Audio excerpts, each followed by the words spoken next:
Всем привет! Сегодня хочу поговорить насчет задних ударов в автомобиле Нива. Задние такие басистые удары. Значит, подвеска была полностью все задние тяги перекручены, новые стояли, так как сайлентблоки были разбитые, но удары все равно остались. Это дело в том, что задние амортизаторы, подушки задних амортизаторов, сайлентблоки, подушки разбиваются. Вот это у меня с правого амортизатора. Видите, как разбилась? Это верхняя часть. Дырка – это верхняя часть. И получается так вот тут дырка и стояла.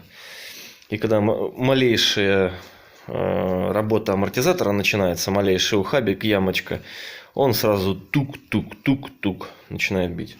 Но показывать, как менять амортизаторы я не буду. Резинки меняются элементарно. Выковырнули и новый ремкомплект поставили.